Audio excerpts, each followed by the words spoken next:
Assalamualaikum warahmatullahi wabarakatuh. Perkenalkan saya Ayu Cahayamilanti, mahasiswa program studi Ahwal Al-Syasyiyah, Fakultas Agama Islam Universitas Muhammadiyah Palangkaraya.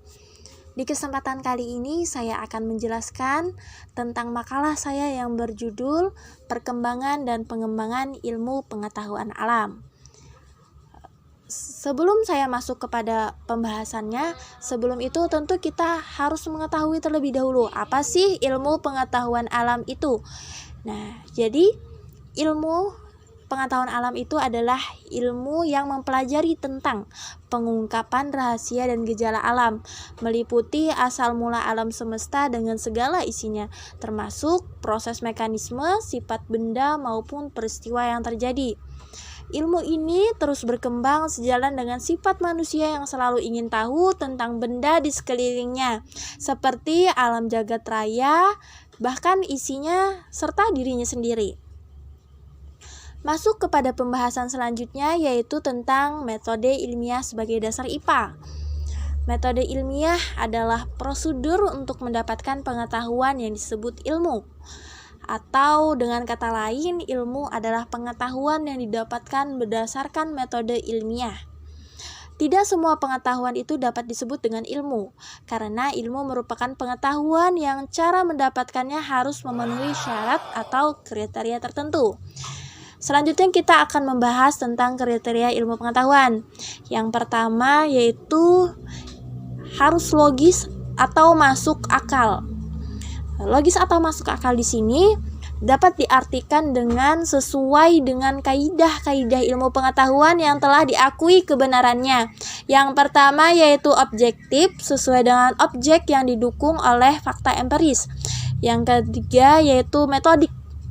Metodik itu dapat kita artikan sebagai pengetahuan yang diperoleh dengan cara-cara tertentu yang teratur, dirancang, diamati, dan terkontrol. Yang keempat ada sistematis. Pengetahuan yang disusun dalam satu sistem yang satu dengan lainnya saling berkaitan dan saling menjelaskan sehingga merupakan satu kesatuan yang utuh. Selanjutnya yaitu berlaku umum atau universal. Maksud dari berlaku umum atau universal itu adalah berlaku untuk siapa saja dan di mana saja, yaitu dengan cara mengeksperimentasi yang sama akan diperoleh hasil yang sama atau konsisten. Selanjutnya yaitu kumulatif, berkembang, dan tentatif. Khasanah ilmu pengetahuan selalu bertambah dengan hadirnya ilmu pengetahuan baru. Ilmu pengetahuan yang terbukti salah harus diganti dengan ilmu pengetahuan yang benar. Selanjutnya yaitu kita akan mengetahui langkah-langkah metode ilmiah. Operasionalisasi metode ilmiah dijabarkan dalam beberapa tahap kegiatan berikut. Yang pertama ada perumusan masalah. Perumusan masalah di sini adalah topik atau objek yang diteliti dengan batasan yang jelas serta dapat diidentifikasi faktor-faktor terkait. Selanjutnya ada penyusunan hipotesis. Hipotesis merupakan sebuah argumentasi tentang jawaban sementara masalah yang ditetapkan, disusun berdasarkan pengetahuan atau teori yang ada dan harus diuji kebenarannya dengan observasi ataupun eksperimentasi. Selanjutnya ada pengujian hipotesis. Pengujian hipotesis merupakan sebuah pengumpulan fakta yang relevan dengan hipotesis yang diuji, apakah fakta tersebut mendukung hipotesis yang diajukan. Yang terakhir ada penarikan kesimpulan. Tentu segala sesuatu itu harus disimpulkan. Nah, penarikan kesimpulan di sini diartikan sebagai diambil berdasarkan hasil analisis data untuk melihat apakah hipotesis yang diajukan dapat diterima atau tidak. Hipotesis yang diterima merupakan pengetahuan yang kebenarannya teruji secara ilmiah dan merupakan bagian dari ilmu pengetahuan. Selanjutnya ada sikap ilmiah. Sikap ilmiah itu ada yang pertama, ada harus jujur. Tentu seorang ilmuwan wajib melaporkan hasil pengamatannya secara objektif dan jujur, sehingga bila hasil penelitiannya tersebut diuji kembali oleh peneliti lain akan memberikan hasil yang sama. Sikap ilmiah selanjutnya yaitu terbuka. Ilmuwan harus mempunyai pandangan yang luas terhadap pendapat orang lain, jauh dari praduga dan menghargai gagasan baru orang lain meskipun untuk menerimanya harus melakukan pengujian terlebih dahulu. Yang ketiga ada toleran. Seorang ilmuwan tidak akan merasa dirinya paling hebat, bersedia belajar dari orang lain atau membandingkan pendapatnya dengan cara yang lain, serta tidak pernah memaksa pendapat orang lain. Selanjutnya ada optimis. Seorang ilmuwan tidak akan mengatakan sesuatu yang tidak dapat dikerjakan sebelum memikirkan dan mencoba untuk mengerjakannya terlebih dahulu. Selanjutnya ada skeptis.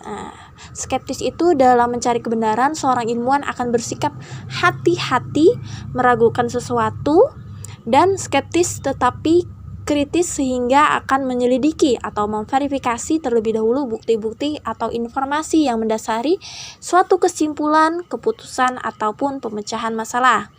Selanjutnya sikap ilmiah, ada pemberani.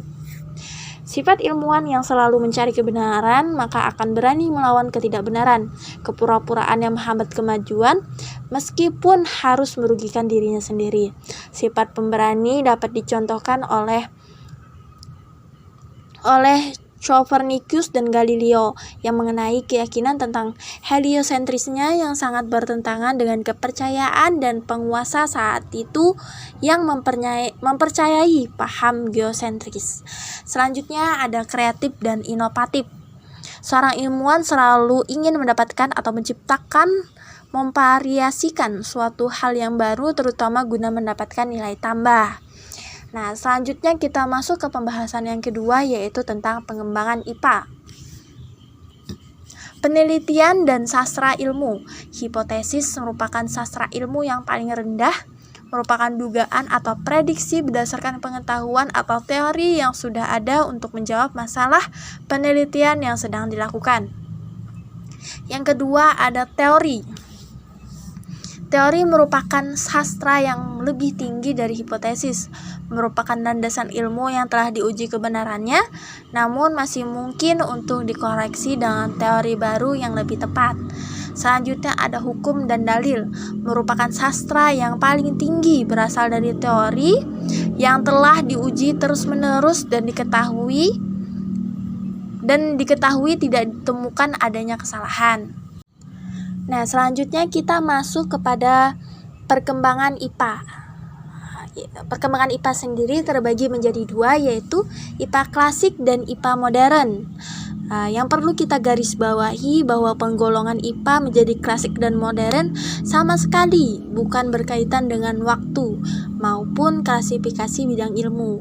Penggolongan ini lebih mengacu kepada konsep atau cara berpikir, cara memandang dengan cara menganalisis suatu fenomena alam.